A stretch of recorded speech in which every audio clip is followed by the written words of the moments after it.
Good evening, friends and family, and thank you for coming to another night with Repair, Restore, and Grow Black Communities. And we have another gem that I found in our community tonight, Alan Robson. Am I saying your name correctly, Alan? Yeah, All right, last name Robinson. Robinson, Yes, absolutely. ma'am. And Alan is a musician. Um, Alan is a community activist. Alan is a conscious young man, and I'm considering it a great opportunity to have you on our show tonight because we do need to get more conversation, intergenerational conversation, and more feedback from our youth as you are a part of our community. You are our future and you are our present in terms of what's going on here in Chicago. And you have an interesting background, which we want to talk about. And so I want to thank you for taking time out of your schedule to be with us tonight. Thank you very much. Thank you, Miss Denise. All right, absolutely. So, friends and family, as you know, we're a nonprofit organization here at Repair, Restore, and Grow Black Communities, and we're working very hard to enhance the awareness and support of Black-owned businesses. And that's why we bring this podcast to you every night. It's really about circulating dollars. And with that, it's about sustaining our communities because our communities have definitely been destabilized. And there's so many things that are operating now that's causing that. And so bringing our dollars together, spending our dollars with each other is one of the ways that we feel we can help do that. And we have a lot of Black businesses here in Chicago. Go to our website at rrgbc.org and we have the International Black pages featured on our website. And we also have Chicago Eats on our website telling you where all of these Black businesses are. There's no excuse, no matter what it is that you need. And so we also are great supporters of our bookstores, as you know. We really are happy that we have at least 9 new Black bookstores here in the Chicago area, and that dispels the myth that we're not reading. People are reading. We got book clubs going on. People are having events at these bookstores. People are buying from our bookstores, even though we know it's more convenient to purchase through Amazon, but no excuse because many of our bookstores have websites that you can go to. Our bookstores, we feature a bookstore every month, or we may hold it over for a couple of months. The bookstore that we have had on our website for the last couple of months is the Underground Bookstore that is located at 1727 East 87th Street here in Chicago. And they're one of our oldest bookstores. It's been around here a long time, Brother Yoel. And if you want some serious reads, if you want some history that you didn't know about, you need to visit the Underground Bookstore. And we go a step further. We have our book giveaway, and our book giveaway has been the authoritarianism. It's called The Chain of Ideas, The Origins of Our Authoritarian Age. And let me see what to do with the book. Okay, I just moved that book. Here it is. Chain of Ideas, this book right here. So this is one of the books that we have given away. We give away some good books. And a very lucky person is going to win this book tonight. And I will make that announcement at the end of our podcast. Okay. And this book is it's about authoritarianism. And oops, it looks like we lost Alan. I'm sure he will come back. But it's about authoritarianism and how authoritarianism grows from a chain of ideas that build over time. They justify inequality and then take political shape, which I think we can relate to today in terms of what we see happening. We have these large corporations that seemingly are having a lot of influence with our government, and it's making it difficult for the people today. So that comes becomes a big discussion around, especially community activist people and everyday people, where the moves that they're making are shaping policies that are impacting our everyday life. So this is an excellent read, and that's been our book of the month. And so we will announce our winner. Our bookstore for this month is going to be Call and Response. And that book Call and Response is located in Hyde Park, right there at 51st and Woodlawn. And the name of this book that we're giving away this month is going to be A Dream Deferred, Jesse Jackson and the Fight for Political Power. And as we know, Jesse Jackson has been a very prominent figure in our midst of through the civil rights movement, Mr. starting Denise, back you hear me? in the 60s. Yes, starting back in the 60s, all the way up until today, up until recently. We know he just passed away. And he was an activist as a student. He worked with Martin Luther King and the Southern Christian Leadership Organization. He funded Operation Push. He expanded his work beyond national situations into international situations.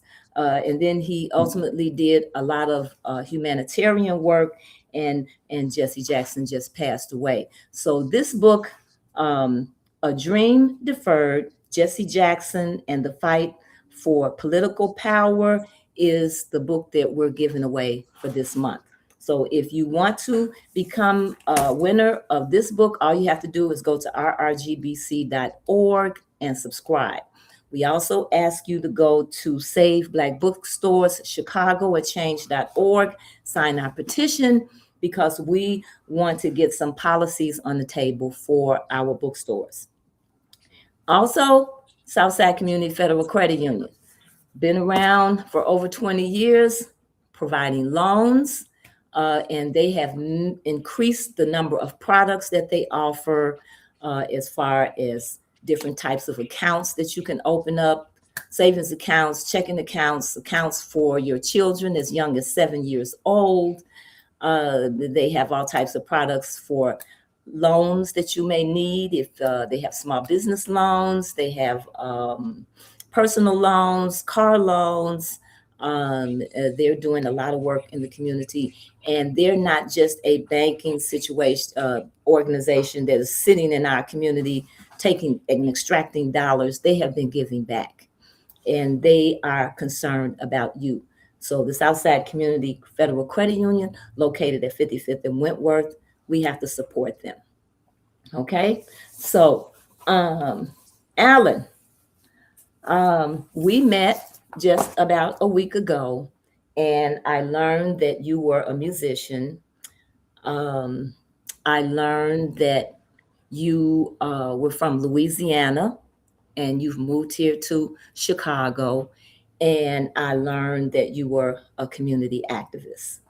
And so I would like for you to introduce yourself um, to the audience, and let us know where you're from in Louisiana, um, and what it's like there in the town that that you came from for Black people, your community. Hi, everybody. I'm Allen Robinson. I'm from Houma, Louisiana. That's Houma, Houma, and considered other another known Terrebonne Parish. That is the name of the district that I'm from. And not really like a big city, more so like a kind of like a big town, not very city like at all.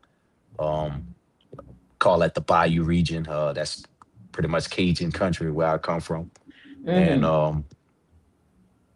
for a lot of well, I'm 28 years old, so from what I've witnessed growing up in Houma, and what I started to realize, more so being aware of myself as a black man, and gaining knowledge and understanding of who I am and what my culture is, I did start to notice, as I was in the workforce, because we all need jobs.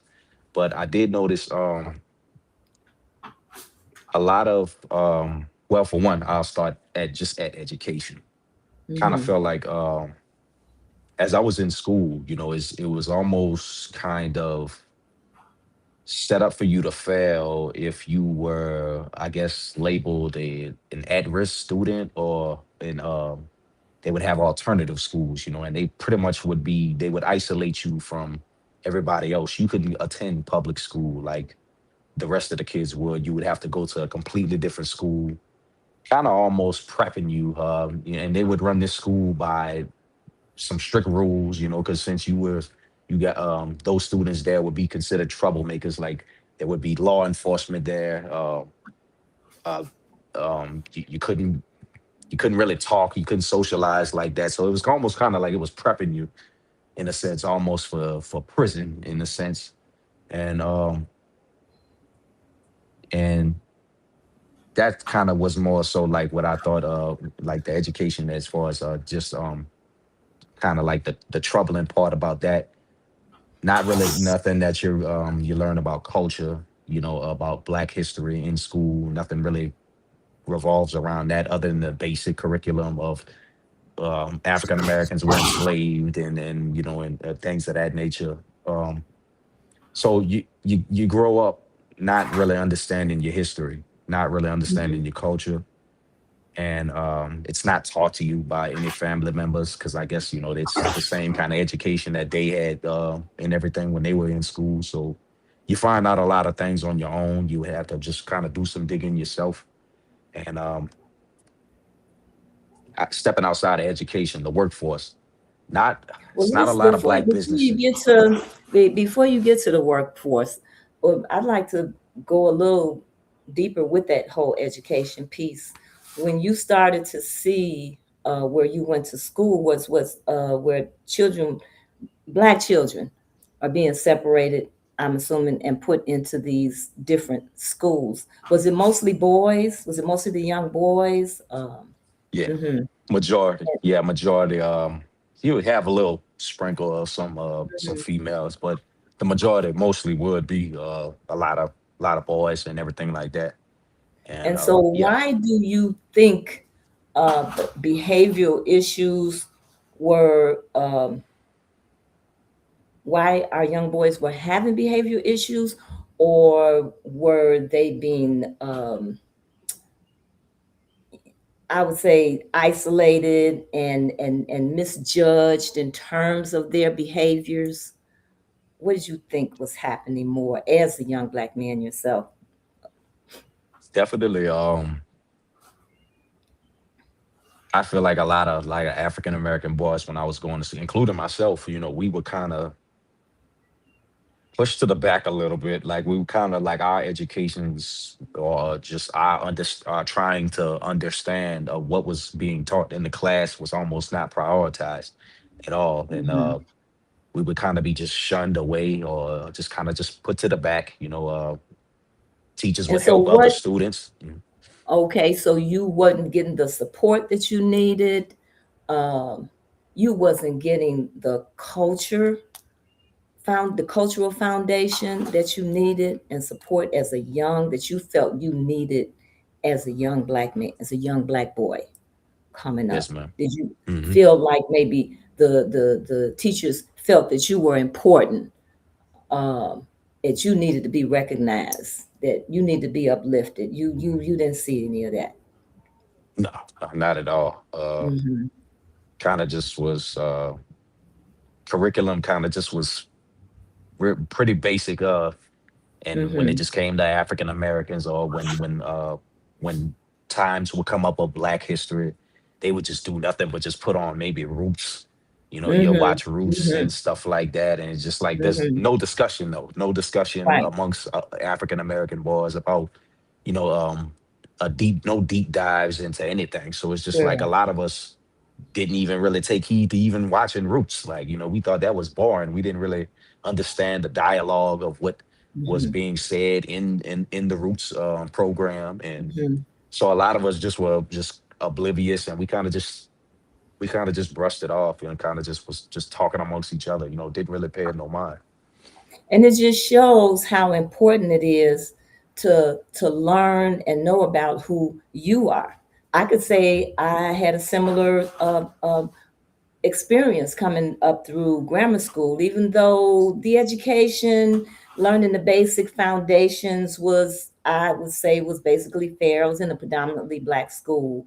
But when it came to our history, we didn't even have roots. We were just taught that Abraham Lincoln freed the slaves, Right. and you might have heard about Harriet Tubman, same old, Hmm. humdrum is what it was, but it wasn't important. And there was no connection as to how it's important to you today. And I remember when I got to college, and we had teachers that were talking about our history and talking about our experiences, and what was going on. The there there wasn't enough room in the classrooms for the students. uh, the classes were easily filled, and you couldn't sign up for it, but you went to it anyway Right. because you wanted to get the knowledge. So people were standing against the wall, not even signed up for the class to get this knowledge. And I saw the same thing happen here in Chicago at one of our local high schools, where we had Brother Muhammad that was teaching our history and a lot of the knowledge that comes, gets from the Nation of Islam. Same thing in high school, you know, people sitting on the floor, people standing up against the wall to hear this information that you haven't heard before, and this information that's so relevant to who you are, and you're needing this. And so a lot of these young men and or young boys and young girls getting separated from other schools, then I guess those schools became uh, a transition into, what would you say? Would they end up in prison or? Definitely. Uh-huh. Definitely was a basically prepping you for jail, like, because we anybody anytime they would separate you away from the public school, they would deem you as at risk or a possible threat. And Mm-hmm. the schools that those group of students would attend, it Mm-hmm. wasn't ran like a regular public school. There Mm-hmm. would be law enforcement there, and sometimes law enforcement would have to put hands on some of Mm-hmm. the young kids and everything like that. So it's just, Mm-hmm. you got to walk in a straight line. Sometimes you had to have your hands behind your back, and it's just like, you know pretty much just, it definitely made the whole education process, or just even trying to get an education in a setting like that, almost not even, you didn't want it. Because you didn't even want to Mm-hmm. be in that kind of setting. So it's just Okay. like a lot of times that forces a lot of kids to lose motivation, and then they lose motivation about the education, then they drop out. And Okay. So you lose your motivation. How else did you feel? How'd you feel about that? looking back on it, school definitely just kind of just became a drag, especially for me when I got to high school. Now, I had been to an alternative school, but not really for like a long period of time compared to some other students. But Mm-hmm. you definitely just kind of just feel like there's nothing here for you. There's nothing to gain. And overall, teachers don't understand you, and they don't. And it just, I just kind of witnessed it. You just don't feel like you're accepted there. You don't feel like you belong there. Mm-hmm. And it just school for me, after a while, it just kind of just became just somewhere where I would just see my friends. We just talking.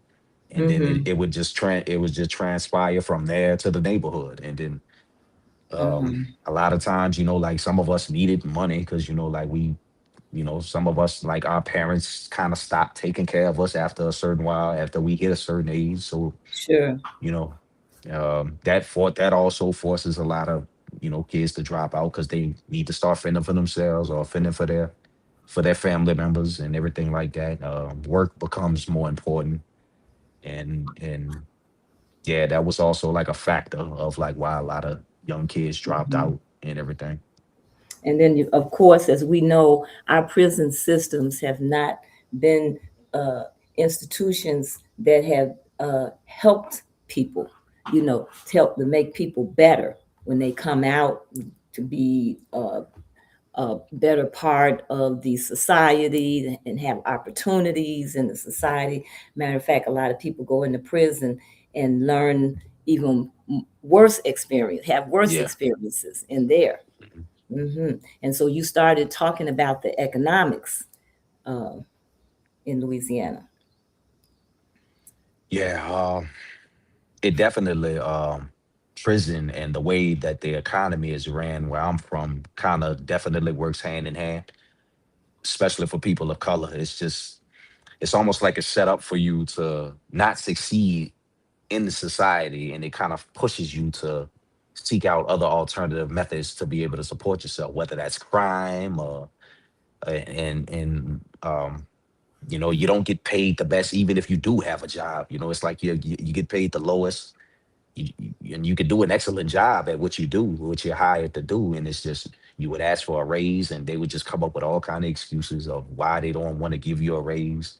Some of these companies actually plot to get rid of you, like purposely. They may start an issue, create an issue, and expect you to react a certain way, and then if you react that certain way, they're getting you out of there, or like it's just so it's I've definitely seen that firsthand, and it has happened to me.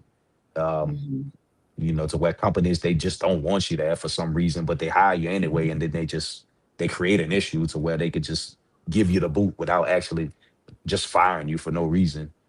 And Mm-hmm.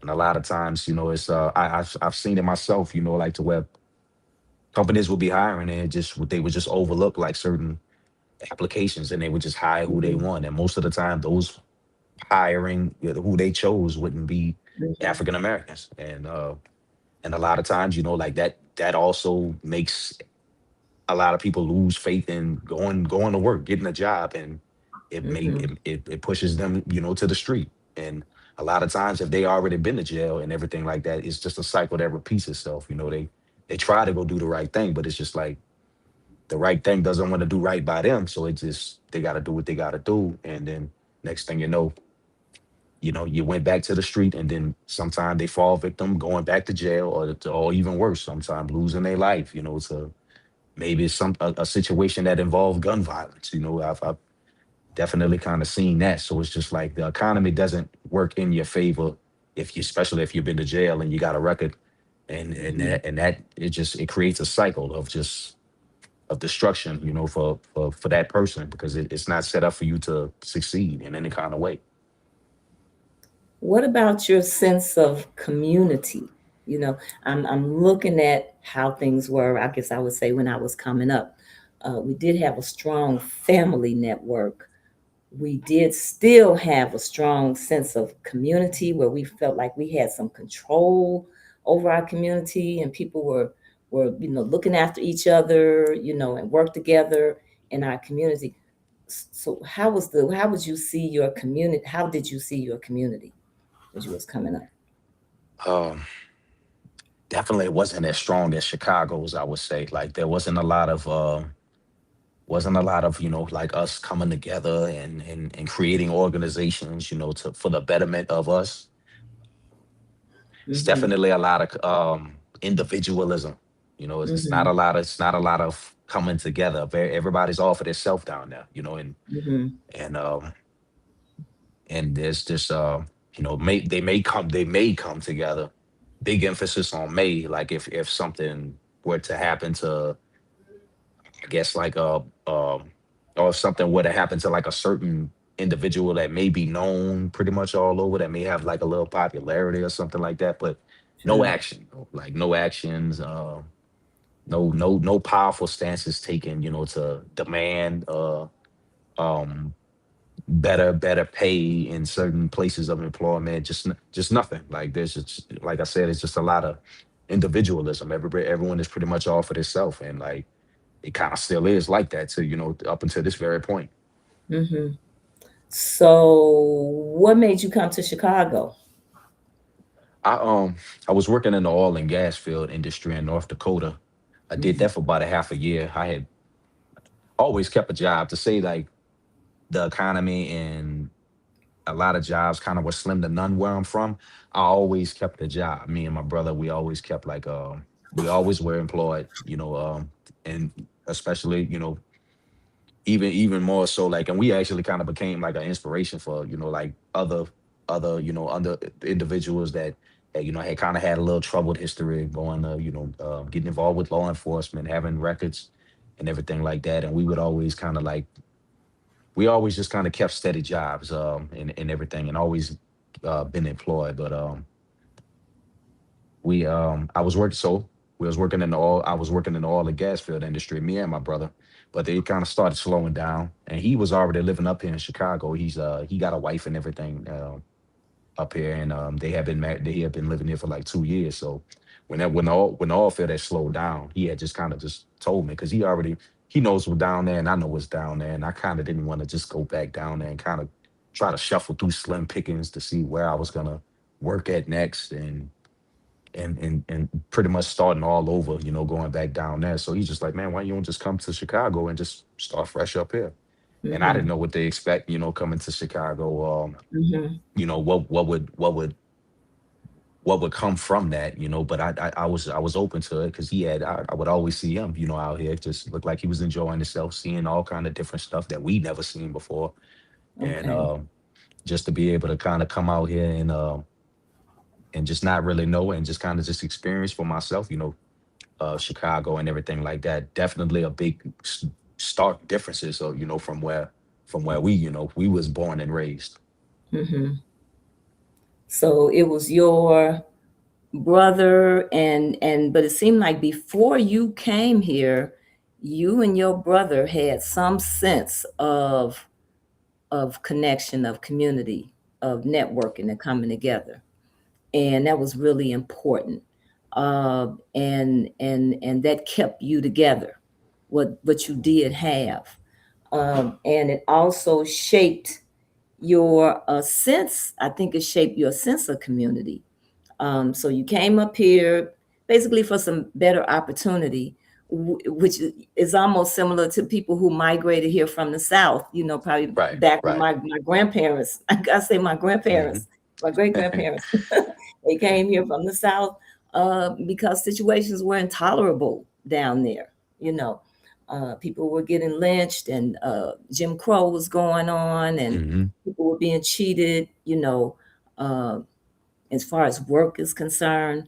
And so you were having some similar experiences there in Louisiana.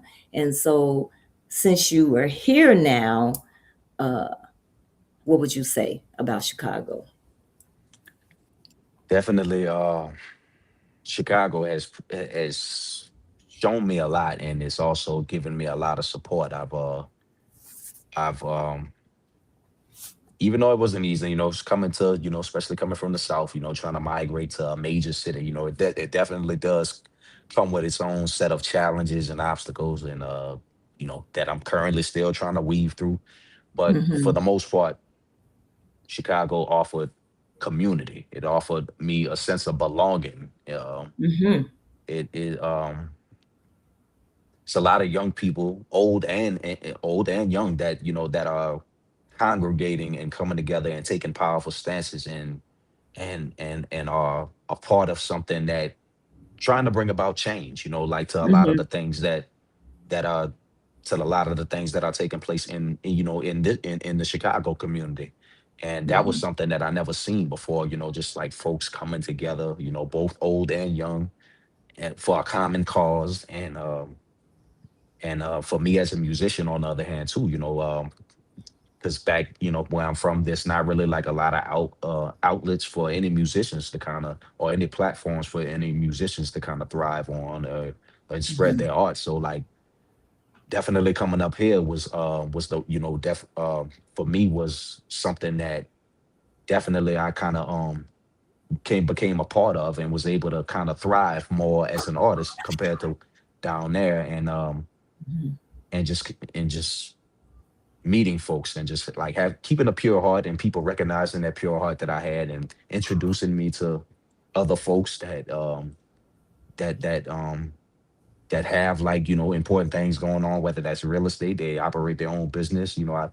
This is probably the most I've ever been involved with people that ever like that are business folk, business minded. They run their own business. They have things Mhm. going on. Not just working a job. So it's just like it definitely was a big motivation for me. That I need to, I need to stay here because this is where I could get an accurate knowledge on how to better myself, not only as a man but Mhm. an artist, and maybe one day as a businessman.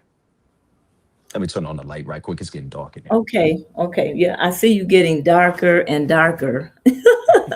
But this is a interesting perspective. We often talk about Chicago. We often complain about things that are happening, here in Chicago that we want to change. As you were talking about your job situation there, we're looking at people applying for jobs, and everything has to be via the computer. And when you Hmm. got to go through the computer, now you become susceptible to these AI algorithms, and you Yeah. you are less likely to get called, for the job.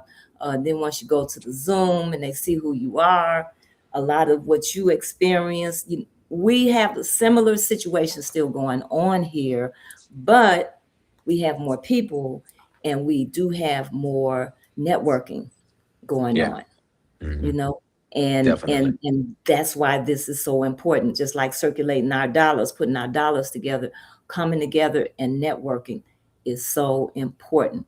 And so as a young person, um, what kind of networking experiences have you had since you've been here in Chicago? Definitely have had conversations with the developers, real estate agents, musicians, of course, producers, Hmm. and community activists. That actively trying to do things for the community. I've definitely seen more black businesses ran by black people than I ever Okay. have, compared to where I'm from in Louisiana. And I Hmm. definitely always try to shout one in particular I was going to a lot in the beginning was they were called Go Green Fresh Market. I actually got the Sure. owner of that place is it's located in Inglewood, and I got the owner of Yeah. that his I got his name's Mr. Maurice, and I've Hmm. offered to come do community work that just volunteer, like it just you ain't had to pay me Hmm. anything. I just want to be able to maintain that, just be a part of just that facility and everything, because this is I didn't see a lot of that. So I came and I wanted to be just of any service that I could, because it's just like I didn't see enough of that where I'm from, and that it's and to me it's very important to be a part and maintain, like those type of those types of buildings and everything like that, those type of businesses, because that's important for not only myself but for the for the entire community. But yeah, so real estate agents, business, people that had their own business, community activists, folks that are trying to start like little programs to where they can where they can spread the knowledge on to others, and yeah, so yeah, things of that nature. All kind of different things going on. So Mhm. how do you see the young people here? Because we've had some issues with the teen takeovers, right? Yeah. And as you were talking about the schools, Some similar things have been happening, even though you see what you see here in Chicago. Some similar things have been happening in our schools here, our history not being taught like it should be, trying to push it under the rug, whereas there was a time when we really were talking about our history and having Black History Month exhibits and exhibitions and celebrations. Okay. They have kind of dwindled. They have kind of dwindled over the years, and so how do you see the young people here in general, as far when you look at these teen takeovers? Have you all had anything like that in Louisiana? Have you seen anything like Nah, that? nah, I never seen that. And even when I was a young person that age, yeah, nothing like that ever kind of took place like at that level. Like for the Okay. most part, it'll Okay. be just like little block parties, but it Mm-hmm. never grew to that capacity, like to where they Mm-hmm. is, they pretty much law enforcement has to come out there and like kind of stand around, like almost like parade. Like I wouldn't see nothing like that unless I went to like New Orleans and like it was Mardi Gras or something. So, Okay. So but some for of the them most have part, turned, yeah, some of them have turned into some erratic behavior, jumping on people's cars, yeah, I seen and that. messing up things Yeah. and things like that. Why do you think that happens? Just these kids, they be into a lot, and I could say I could me as a young man, I could definitely relate to some of the things that they probably smoking, probably was probably drinking. They now these days they on all kind of stuff. I think they taking pills and whatever. I never was into that stuff. I was more so just kind of, I admit that I just used to smoke. I never really was a big drinker, but yeah, so they getting under the influence of a lot of things, and they getting around their friends. And I know for a guy, sometimes like they want to do stuff to impress, females. So it's just like you get a bunch of that kind of all in, and and it's a lot. It definitely can spell disaster. And it could turn into something else entirely than just a meeting of young people. Yeah, Mhm. Well, I and yeah. know social media has the ability to bring a bunch of people together. People can go on social media and they find out something is going on this street at this time. Everybody Yeah. finds out about it. And I have a little different take on some of this also because, like I said, as you were talking about what wasn't happening in your school, how you were being treated, a lot of similar experience has occurred here. Our schools have been under resourced. Mhm. They took music and art out of the schools, you know, handwriting, a lot of the extracurricular programs that children had that they could go to after school was taken out of the school. And then in the community, our communities have been under resourced. And we have a lot of people, especially a lot of immigrants in our communities who have Mhm. businesses here and they don't live here in our communities. They live in wealthier suburban areas, and that's where their children are going to school to get an education. But they have their Mhm. businesses here, and then they have Mhm. their own network where they won't hire our people. They won't Right. do business with our people. Everything is in house, from the Mhm. manufacturing to the distribution. And once they open up their business, whatever kind of services they need, they get from their own people. And this has Mhm. been operating, I would say, with the Korean community. I would say, especially with the Arab communities, Yeah. especially there's so many of their businesses in our community, and so dollars are being extracted, opportunities are not there in within the community. And so I think a lot of this is a response to what is not happening and what needs to be happening in our communities here in Chicago.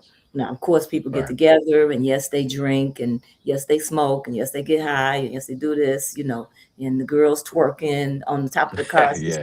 just crazy stuff with Yeah. which a lot of young people will do, especially teenagers.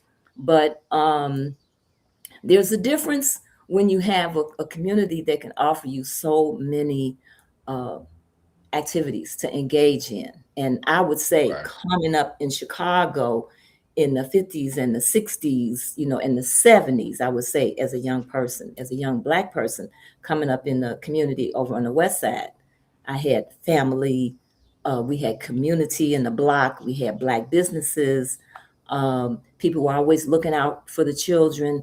We had movie theaters to go to, we had skating rinks to go to, we played ping pong. We could jump rope outside. It's just so many things that we were able to engage in. And at school, we had music, we had art, we had after school programs. You had a full educational program where you learn basic reading, writing, and math. Most people learn how to read.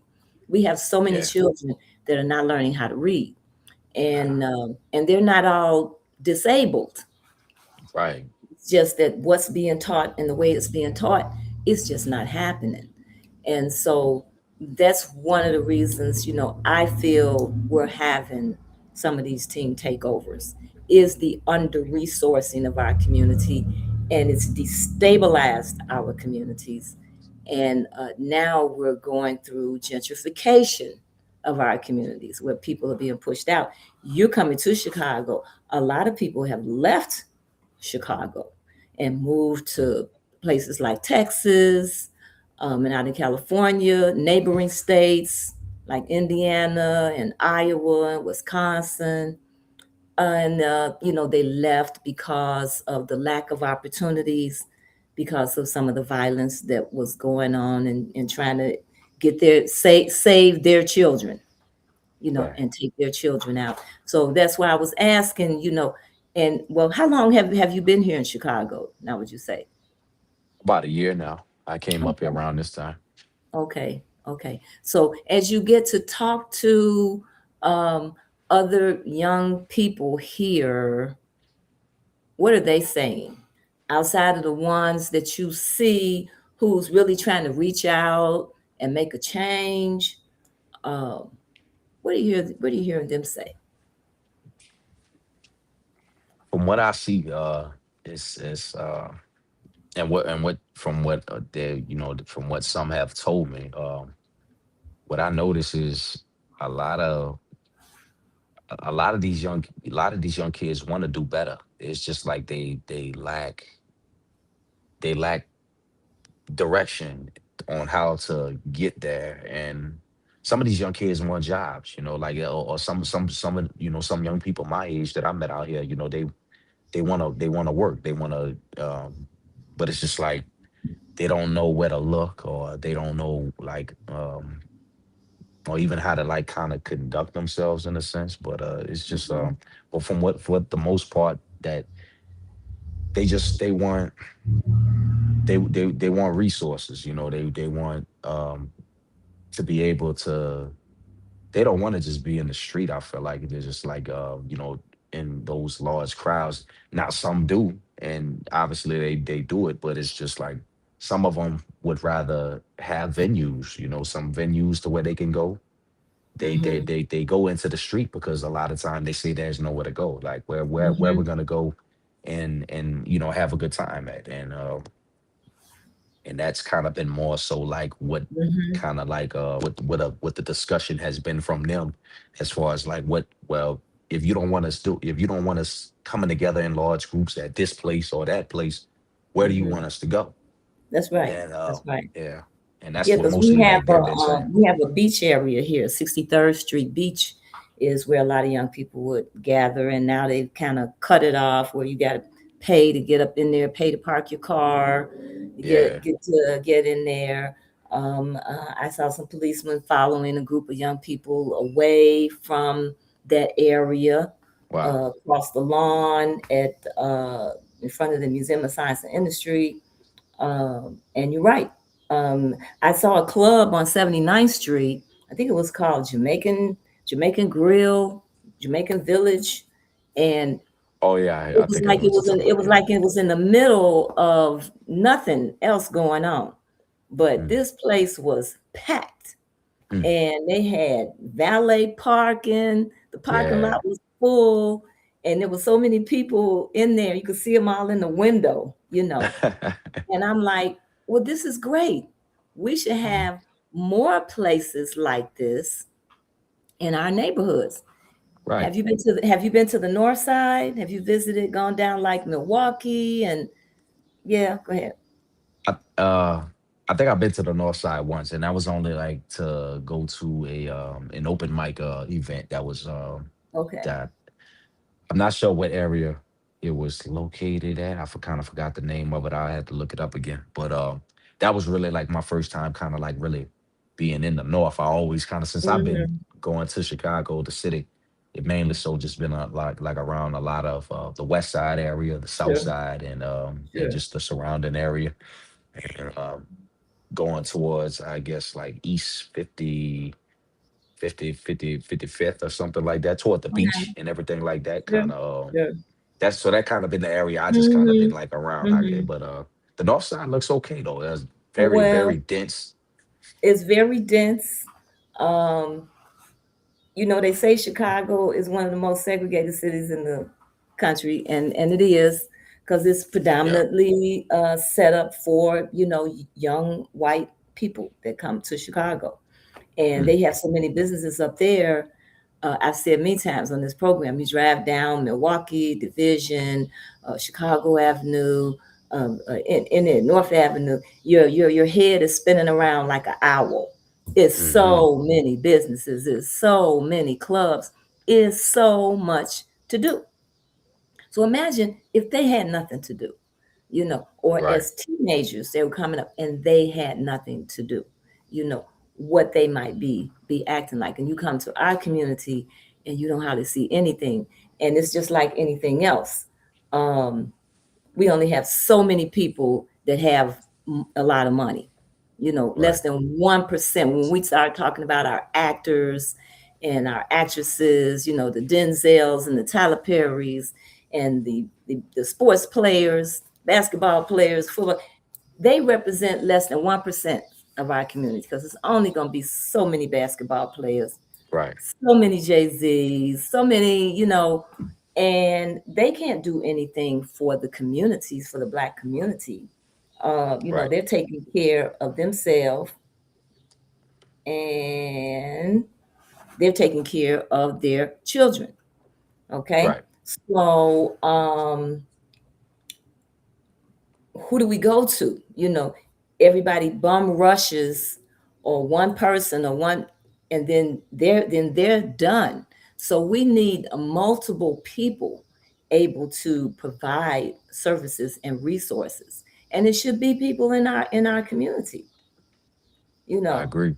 And I think it's really, this is really what's contributing to what we have going on here in Chicago. It's a big city, and the fact that you see it as this place of opportunity, it shows and demonstrates what's here, and how even more important that we need to come together more. And as our organization is pushing, our mission is to get us to spend our dollars with each other, That and yeah. that dollar stays. You know how long the dollar stays in the Black community?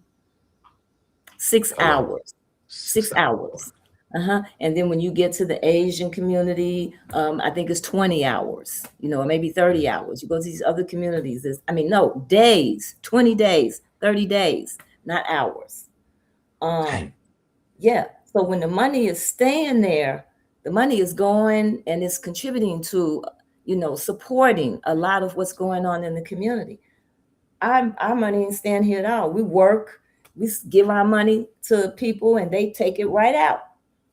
Right. And so Chicago could be even much more than what you see, if we didn't have that going on. So you coming here and being an activist is so important, you know. Um, and the fact that you and your brother were able to come together and generate this sense of this is what we need to be doing, it speaks volumes to you and him as individuals.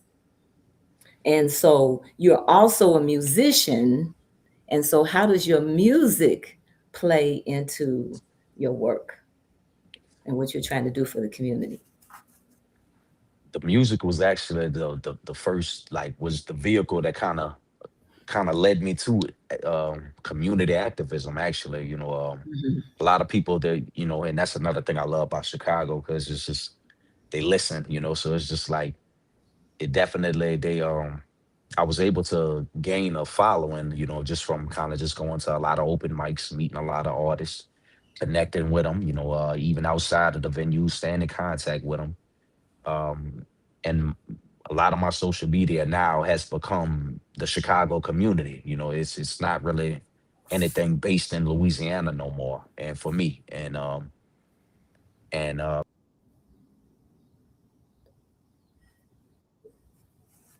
lost connection. Okay, we Okay, we back. good. You back. Yeah. Yes, but yeah, so and meeting community activists that attend some of these events, they hear what I say, they hear that I'm from Louisiana. I always talk so much good about Chicago, whenever I get some free time when I'm not performing, after a performance and everything, I always say that, man, I love Chicago, y'all, I love y'all city, yo. So it's just a lot of times people would approach me just off that, like, man, where you from? How long you been staying there? You're like, well, maybe you should come to this event. Look, I'm involved with this. Come to this, and then it's just like, it just kind of, it snowballs after a while, and Mhm. next thing you know, like, and I'm a curious George, so I'm a definitely come and go to some of these events, especially if I'm invited. Like, I don't get invited anywhere, not especially not where I'm from. So Okay. to be able to, just for people to extend that olive branch to me, just from off a little small interaction, maybe all because of an interest that they may have had in me, it kind of just extended, from music to community work. People wanted me to, people, they hear the things I say in my music. I talk a lot about uplifting, like, just the people, and Mhm. wanting better, not only for myself but for the people. I talk about things that I've been through, um that some other Chicago natives may have been through similar things. They may have dealt with similar Mhm. situations. So it's just, it definitely, music was the vehicle that led to community activism. I Sure. get invited, because it went from being invited to music events. Now people want me to come to youth uh youth um youth organizing, events and everything now. And when I go, it's pretty much the same thing, but just not with music. And I'm just like a sponge. I ask questions. Mhm. I talk about a lot of the things, my experiences in Louisiana, and I just kind of just I just speak on, my experiences, Mhm. and what I see that goes on in Chicago, not only from speaking to, other individuals that tell their stories or tell the things about what's going on in the city and in the community, but I also Mhm. kind of see it, firsthand. I Mhm. see it. I read the newspaper, I try to see what's going on, because I'm a firm believer in, if you live somewhere that you're not from, you need to know what's going on in the city, so you yourself can know what you need to do. So for a Right. while, I was reading the newspaper, watching, the Chicago news, and just kind of seeing a lot of the things that was just going on, that kind of, like, I read about the defunding of schools, and how Yeah. the budget cuts, is just like, Mhm. and I try to make sense of it all as like, well, this is why this is going on, or this is why you guys have this problem. So it's just like, Mhm. I kind of just start putting pieces together, and and going to the youth events and going to community events. It's also an enlightening experience, because the information that I go seek out on my own, and the information that I hear and see, when I come to these events, speaking to people and hearing them speak, it definitely, it all starts to come together and make sense. Like, oh, well, this is why this is going on. This Mhm. is why this is going on. But this also creates that problem. So it's just like, I definitely, it kind of almost then became just more than music for me now at this point, since Mhm. all of this has kind of started taking place. With me going to these community events, I definitely more so feel the obligation now to use my voice and use my talent to be able to assist the community and assist the people, in any way that I can possible, whether that's musically or non-musically. Hmm. So, what do you think the ultimate dreams are of our young people today? Even though they put people um, like I say, Jay Z and Beyonce and Yeah. Kanye and all these people out, and you see the basketball players, the football players, and you turn on the internet, and here they are, their children, what they're wearing now, their clothes, um, their cars, and all of that. You see all of that.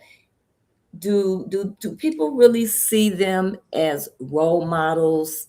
Do you think young people really see them as role models for what they want to be, or they can delineate that from just being entertainment, or do you think that they see them as leaders, or people that they should Uh, aspire to? And you can maybe speak it from your own sense, yeah, you know. yeah. I definitely feel like it's more so just a money-driven success thing that they try to follow and that they look up to. Not really more so about the people or what kind of person that a lot of these celebrities may be. They just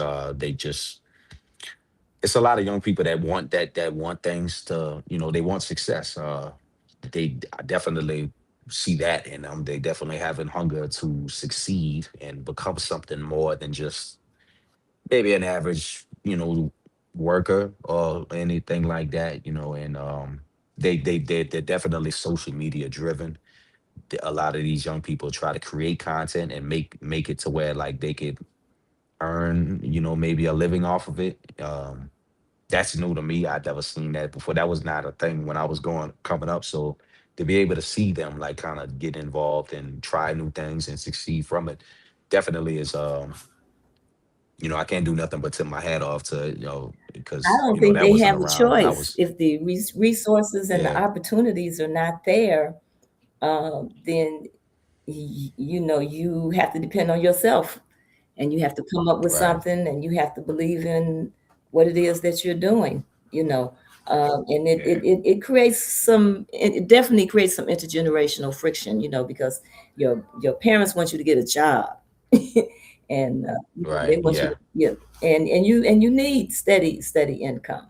You know, but there's for a sure. reality that you're dealing with out here in terms of the opportunity and the stability for work. So, Yeah. so A lot of these young kids need, oh, sorry. go ahead, go ahead. Yeah. A lot of these, from what I noticed too, I rode the metro one time, just kind of just to do it. That's kind of something because that's for me. That's just I just want to get the full Chicago experience. So sometime I get out my car and I go take on, I just go get on the bus just to ride it, get on the train just to ride it. I that gives me a chance to be able to sightsee, look at things that I may not have seen. And I rode the metro one time from the suburbs going to Chicago, more specifically the Naperville area, going to Oh, Union Station okay. and spent the whole day out there downtown and kind of just was walking around and just kind of just sightseeing and everything like that. But as I took the metro back, I noticed, and this was on a working week, work day and everything like that. I think it might have been like a Wednesday or Thursday, so a lot of the trains would be packed, towards the 4 or 5 o'clock evening, Hmm. and everything like that. People getting off work, and I noticed a lot of folks in the suburbs would be working in the city Hmm.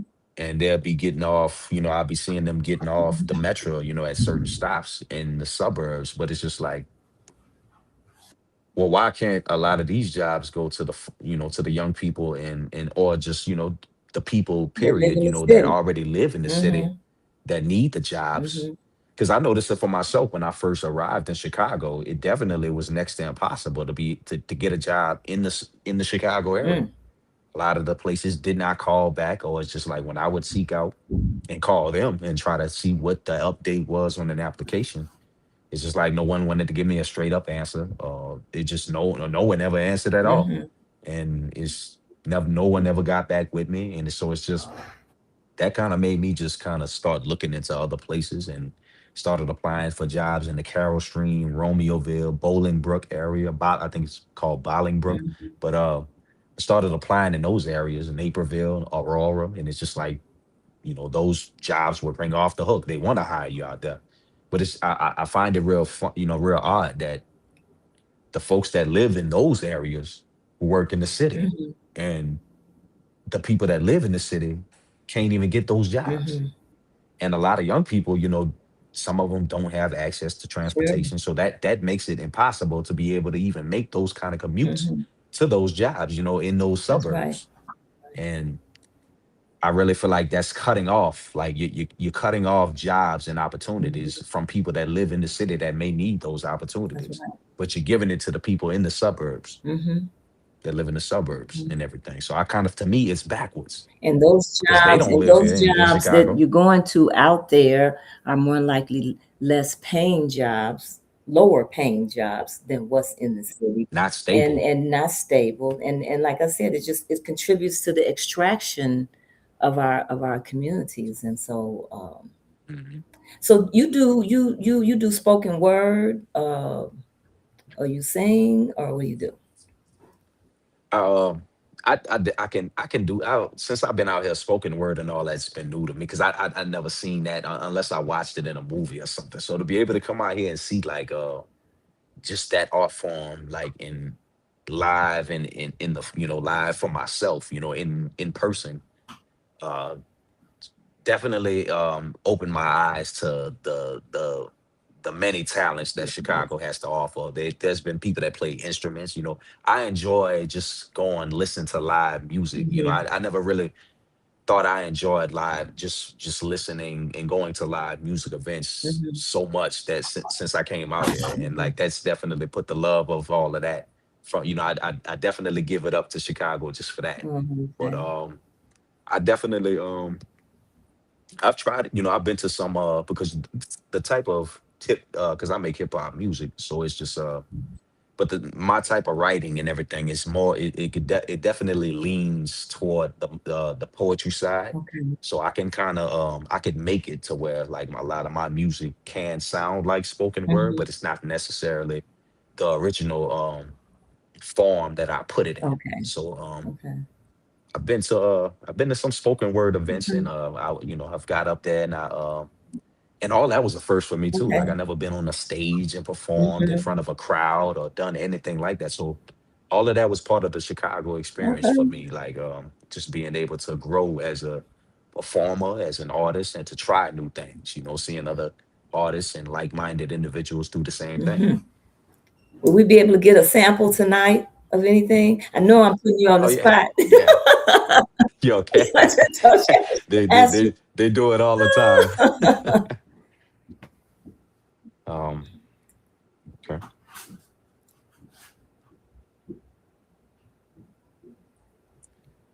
said I'm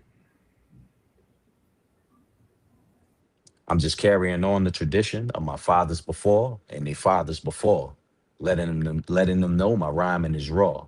They found me somewhere in the Gulf. I was a diamond in all that was molded and handcrafted for a prominent cause. In this world, it's like a jungle. I'm hearing ominous roars. Gotta blame the people in power for some lives that was lost. Killed your self-esteem as a youth, so when you grown, all your confidence gone. In poverty, he got you robbing the store. And I ain't saying college is wrong or knowledge at all, but them schools is all about their dollars and they ain't trying to be poor. But Godzilla was an iguana before the bombs hit the shores. I assure you it's all timing, and that's a promise, of course. I'ma keep testing the waters, even though I see jaws. I'm fly as air interception, my words they carry a message. Like one for my brothers and sisters, the ones that's buried like treasure. Malcolm, Marcus, and Martin, hell, even Mary and Barry. I'm not really a rapper. I'm more so of a poet that's growing, but it got brothers praying I fall like Owen, but yet doing the opposite, taking off like a rocket ship. If we can't eat together, don't want no parts of your sponsorship. And that's the bottom line because Tess Robson, he said so. They always speak of Brady, but seem to overlook Bledsoe. You ain't heard a cat this nice from the south. Since Wayne the Tip, let's paint it clear. You can go ahead and crown me. The rain is here, your greatest fear. It's been confirmed. Absolutely, absolutely, absolutely. That was beautiful, conscious, Thank you, Miss Denise. and Yeah. powerful, Uh, empowering, mhm. impactful. I loved it. Absolutely. I am so happy that you came to Chicago. And I think you have a lot to offer. Just listening to you talk, and your sincerity and the knowledge that you have. Whatever was going on down there, there was a lot that you learned, you know, being in Louisiana that you can bring and share with people here in Chicago. Because a lot of times when you have a lot going on and you get and you have a lot of more opportunity, you don't appreciate it or you don't see it. Right. So you see, and so I appreciate you, and want to thank you for coming on. And you definitely are welcome to come back again as your Yes, experiences ma'am. expand here in Chicago. And I'll let you have the final words here, Alan Robinson. Um, I always want to tell my young people and everything, people who always kind of get discouraged about living in Chicago. Yeah, I know it's not all perfect. I know it's not it. Everybody got things that go on in their personal life, and everything is not all sunshine and rainbows. I get that, but recognize where you're from. The city that you live in is can definitely be. It's yeah. It's not the end all be all for you. Everything. Everybody had been through something. Traumatizing here, but this is a city where you can actually grow. You can spread your wings and you can fly. But you gotta know what you want to do out here, and you have to have something. Definitely, if you're someone of color, be recognize who you are, recognize your history, recognize your culture, and let that be the motivating factor for you to just keep your head up through everything that you're going through, and recognize that this is a beautiful city. It has a lot of history, both and a lot of and the culture is even more wonderful. So it's just yeah, just Absolutely. recognize this is the best city you got. And this book, Chain of Ideas, The Origins of Our Authoritarian Age, is going to you, my young brother. All Thank right. you. You get Okay, I this can't wait to book. read it. Yeah. Absolutely. Hmm. And like I said, this is a wonderful read. Brother Yoel at the Underground Bookstore, you on 87th Street, you definitely got to visit. I It's a definitely do. place of where there's a lot of knowledge, a lot of conversation, a lot of wisdom to be shared. I Okay. love going to libraries. Chicago has an abundance of libraries up here, and Yes, I we and do. but I need to go to the black owned ones. Need to go That's to the right. black owned ones. That's right. That's right. Okay. Well, thank you for coming, Alan Robinson. We will be seeing you again, and welcome to Chicago. And thank you for your wonderful words to uplift us here because we get a little um, um, upset and Yeah. despondent about what's going on. But you helping us to see that we are doing some good work here. Yes. Yeah. You All most right. definitely are. Okay, and family, remember, support Black businesses. You can also go to our website where you can make donations to our organization. Please subscribe so you can become a winner, a possible winner of one of our books. And thank you again. Have a good night. Thank you.